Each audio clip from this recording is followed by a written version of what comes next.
Headroom, among other things. So I'm wondering, how many people out there have never seen Max Headroom? Okay, that's a fair amount. So here's how many actually bought? Yeah. No, I was just wondering how many we have to do the last week on Max Headroom piece of the panel to catch everyone up. Okay. Here on the panel with me, we have Connie Willis on my far right, who has won more awards than anyone else in the world, and George R. Martin, author and the teleplay writer for at least a couple episodes of Max Headroom, and including one that was banned forever.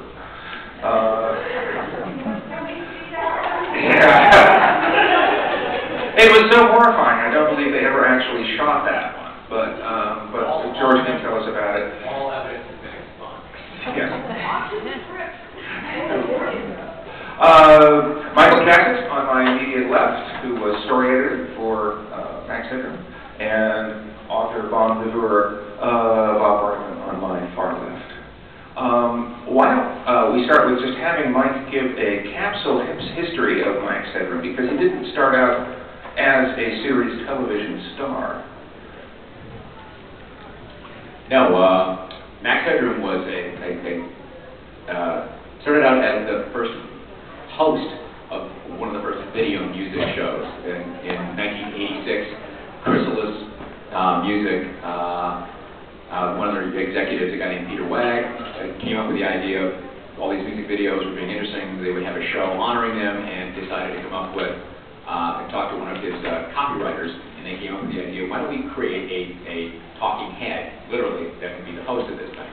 And they found an actor, they found a very talented music video production team,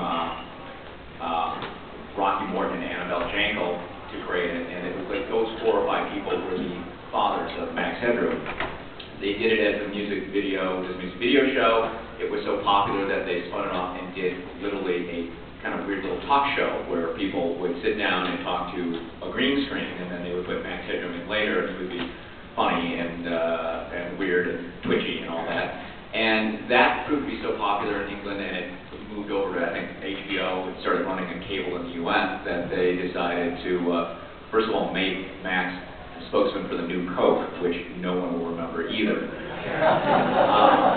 But as that started, it was on the list of the pantheon of bad ideas. New Coke is certainly midway up the list. At the same time, in England, they decided this Max Headroom character is kind of interesting and popular. Why don't we do a movie about how he came to be? And so that was the first time anybody actually wrote a script, and they went out and filmed it using many of the same crew that worked on Blade Runner, hence the look of the show, the production design, some of the same actual production team. It was called 20 Minutes in the Future. Was so interesting and popular in Britain that naturally decided in America that finally this concept had been proven to work, so they hauled it over to the United States, scrubbed it of certain of its darker edges, but brought a lot of the cast over, and then hired a guy named Phil DeGuerre, who was the creator of Simon & Simon, and produced the Twilight Zone revival in the mid-'80s. He was just sort of godfathered with a couple of the English writer-producers and a few folks like me and George. And we did 6 episodes that ran in the spring of 1987. Managed to be one of the highest premiering series in television history, then immediately began to plummet in ratings as the vast amount of American audience looked at this and said, what in God's name is it? But we did well enough that they brought us back for what was supposed to be another season, but this time they put us opposite, whereas the first show had run directly following Moonlighting, show some of you may remember, smart-ass, funny, very popular comedy. On Thursday night, they moved us to Friday night, figuring, well, we at least proved we had some ratings, so they were going to run us against this obscure new show that no one thought would do well called Miami Vice. In the same time slot that was also running with with this other obscure and I'm sure completely forgotten show called Dallas. So we lasted about an hour and a half. You wanted to see ratings plummet. I mean, they didn't plummet because they had no place to go. We started on the floor and kind of started to burrow in the woodwork. And we still were doing our episodes as difficultly as we could and as extensively as we could until one day in October, ABC finally said, whatever you're doing, stop. And so that was it. There were these 13 episodes of Max, plus the various English other incarnations. Max ran again on A&E and Bravo, and it ran on the Sci-Fi Channel and some earlier incarnation of that when they actually spelled it properly.